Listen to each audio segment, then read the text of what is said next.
क्या sir CUT के exam में इस बार बहुत सारे बदलाव आने वाले हैं, क्या चेंजेस होने वाले हैं? क्योंकि बहुत जगह पता लग रहा है कि यार पैटर्न से रिलेटेड चीजें निकल के आ रही हैं, सिलेबस से रिलेटेड निकल के आ रही हैं। उसके अलावा यूजीसी ने कुछ चेंजेस के बारे में बताया जो 2025-26 से वो लोग करने वाले हैं, और जो आप लोगों का पूरा ड्राफ्ट है वो भी तैयार कर लिया गया है, अब वो सुझाव के लिए भेजा गया है। बहुत सारी चीजें आप सभी के लिए निकल के आ रही हैं, तो इन्हीं पे ये कंप्लीट वीडियो आप सभी के लिए होने वाली है। वीडियो को लास्ट तक देखना, अपने जितने दोस्त है, फ्रेंड्स है, सभी को शेयर कर देना है।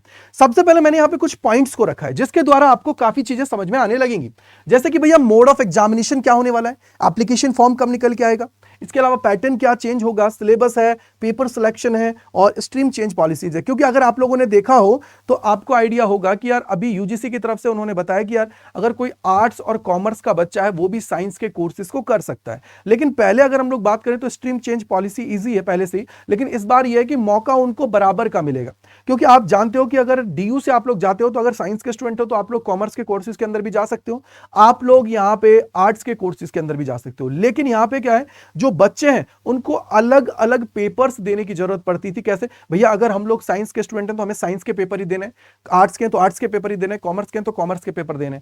तो यहां पे क्या हुआ, जो कमेटी है, आपको पता होगा कि नीट और ये पूरी प्रॉब्लम्स हुई थी, उसके बाद में 7 मेंबर्स की एक कमेटी गठित की गई थी। तो उन्होंने यहां पे बोला कि यार बच्चा जो डोमेन के पेपर ऑलरेडी पढ़ के आ रहा है तो क्यों उनको डोमेन्स के पेपर आप दिलवा रहे हो? एक नॉर्मल मान लो एक पेपर ले लो छोटा सा, और उसके अलावा जो उधर दूसरी साइड है उनमें आप लोग चेंजेस करवाओ, अच्छे से करवाओ। जिससे क्या होगा कि बच्चों को इतना ज्यादा पेपर सिलेक्शन जो करने पड़ते हैं उनकी जगह उनको 2-3 पेपर ही सिलेक्ट करने पड़ेंगे। तो इसको लेके भी उन्होंने यहाँ पे सुझाव भेजे हैं। तो बहुत सारी चीजें चल रही हैं।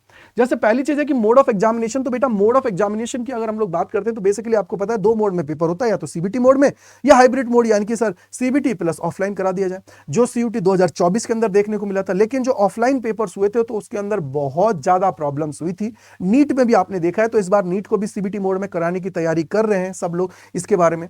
तो इसका मतलब क्या हुआ कि यार यहां पे मोस्ट प्रोबेबली जो इस बार लग रहा है वो यही है कि आप लोगों का पेपर है उसको सीबीटी मोड में कंडक्ट कराया जाएगा। सीबीटी मोड से क्या होगा सर, यहां पे बच्चों को इक्वल अपॉर्चुनिटी मिलती है, यानी कि टाइम इक्वल मिलेगा।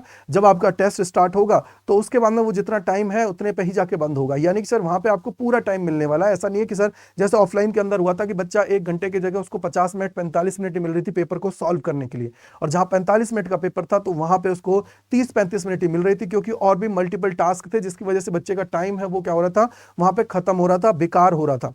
तो उस बच्चों को वहां पे प्रॉब्लम्स आई थी, तो वहां पे उन प्रॉब्लम्स को रिड्यूस करने के लिए इस बार यही किया जा रहा है कि यार पेपर को सीबीटी मोड पे करा दिया जाए। अगर हम लोग एप्लीकेशन फॉर्म की बात करते हैं तो आप सभी को जो आप लोगों का फरवरी का महीना है उसके अंदर आप सभी को आपके एप्लीकेशन फॉर्म से वो देखने को मिल जाएंगे। और एग्जाम डेट्स की बात करें तो ये 15 मई के आसपास आप सभी के एग्जाम से स्टार्ट हो जाएंगे।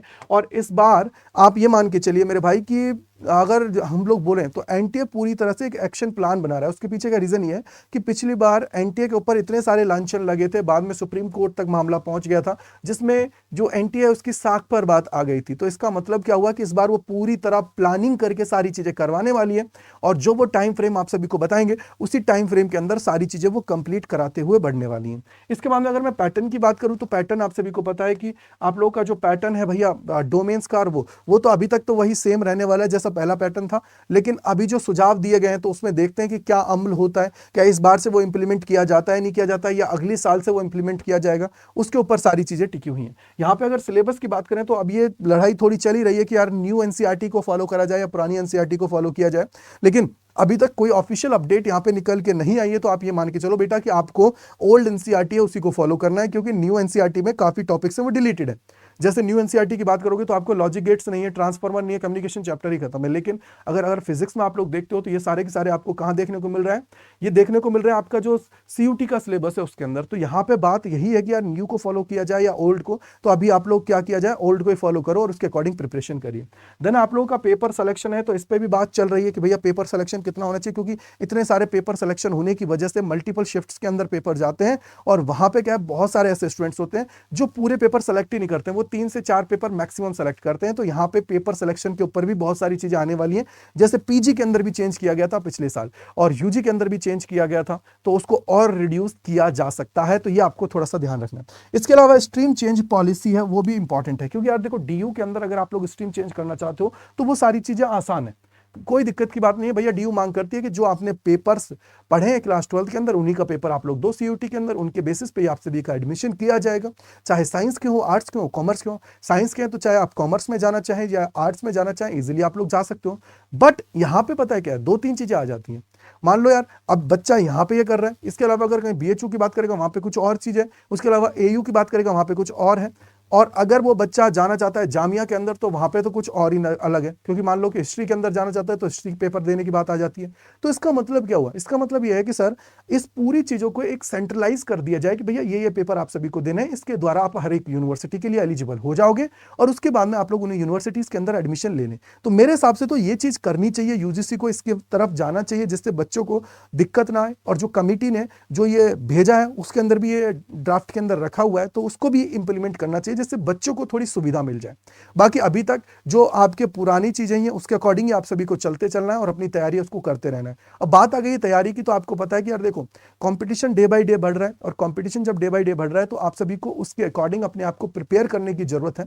और प्रिपेयर करने की बात आती है तो अड्डा 24/7 से बेस्ट प्लेटफॉर्म कुछ नहीं है, क्योंकि यहाँ पे आप सभी को सारी चीजें मिल रही हैं। तो इसके लिए आप लोग जो डेल्टा बैच है उसके अंदर जुड़ सकते हो, क्योंकि डेल्टा जो बैच है वो 9 दिसंबर से चलने वाला है भाई। फ्रेश बैच है पूरी तरह, यहाँ पे आपको पूरी चीजें बेसिक से पढ़ाई जाएंगी, और ये मान के चलिए कि लास्ट बैच होगा जिसके अंदर पूरा डेप्थ में पढ़ाया जाएगा। उसके बाद में तो फिर क्रैश कोर्स टाइप आप सभी की सारी चीजें आने वाली हैं। तो इसके अंदर अगर डेल्टा की मैं बात करता हूं तो डेल्टा है 9 तारीख से स्टार्ट होने वाला है।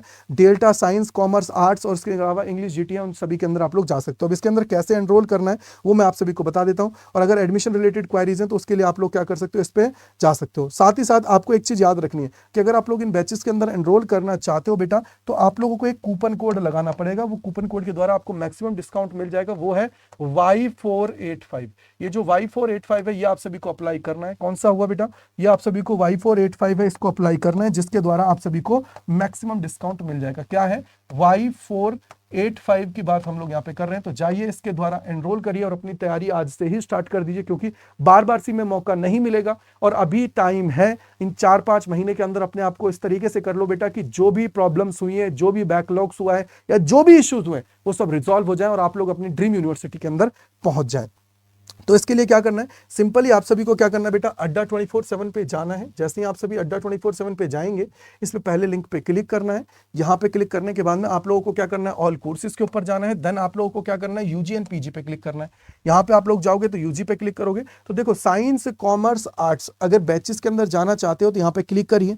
क्लिक करने के बाद में क्या होगा बेटा, आप सभी के सामने देखो ये डेल्टा बैच है साइंस का, तो इस पे आप लोगों को क्लिक करना है। क्लिक करने के बाद में बेटा बाय नाउ पे जाना है और यहाँ पे कूपन कोड लगाना है। क्या लगाना है, Y485। Y485 जैसे ही आप सभी लगाएंगे तो 5,999 में ये आपको बैच मिल जाएगा, जिसकी वैलिडिटी 9 महीने रहने वाली है। यानी कि आपका जो सीयूटी का पेपर है तब तक ये सारी चीजें जाने वाली है। इसके अंदर डिटेल में आप सभी की सारी चीजें होंगी, और ये मान के चलिए कि फरवरी तक आपका पूरा सिलेबस है उसको कंप्लीट कर दिया जाएगा 3 महीने के अंदर। ठीक है बेटा, तो Y485 कूपन कोड लगा के आप लोग एनरोल कर सकते हो। दूसरी चीज आपको एक और याद रखनी है कि अगर आप बैच के साथ जा रहे हो तो ठीक है, नहीं जा रहे हो तो आपको पता है आप यहाँ पे महापैक के थ्रू भी जा सकते हो। थोड़ा सा डिफरेंस है, प्राइस के अंदर ज्यादा नहीं है। जैसे बिना बुक का आप लोग लेते हो तो साइंस पे क्लिक करोगे तो यहाँ पे देखो कितने का पड़ने वाला है, Y485। जैसे ही आप सभी कूपन कोड लगाएंगे उसके बाद में ये आप सभी को पड़ने वाला है 6,711.60 में। इसमें बेटा अनलिमिटेड बैचेस का एक्सेस आप सभी को मिल जाएगा, यानी कि जितने भी बैचेस आगे आएंगे या जितने भी आए हैं उन सभी का एक्सेस आप सभी को मिलेगा। साथ ही साथ जो काउंसलिंग बैचेस आते हैं उनका भी एक्सेस मिल जाएगा, यानी कि 700 रुपए एक्स्ट्रा देके आप लोग इसके अंदर एनरोल कर सकते हो। जो महापैक है उसके अंदर चाहे तो आप इसके अलावा अगर आप महापैक में जाना चाहते हैं, कॉमर्स के अंदर जा सकते हैं तो कॉमर्स का बैच ले लीजिए, सब कुछ कर सकते हो आप लोग। जैसे कॉमर्स है तो कॉमर्स में जाइए और यहाँ पे आप सभी को लगाना है कूपन कोड, क्या है बेटा, Y485। Y485 जैसे ही आप सभी लगाएंगे तो 6,711 में ये आप सभी को मिलने वाला है। और कमेंट सेक्शन के अंदर बताइए कि कौन कौन सा चेंजेस हैं जिनको करने से आप सभी को बेनिफिट होने वाला है, अगर यूजीसी की तरफ से और एनटीए की तरफ से आप लोगों के लिए होते हैं। तो चलिए, thank you and by two और गॉड ब्लेस यू। मिलते हैं इस प्रकार के और वीडियोस में, और कमेंट सेक्शन के अंदर लिखिएगा अगर कोई डाउट, कोई परेशानी है आप सभी को। तो बाय बाय टू ऑल।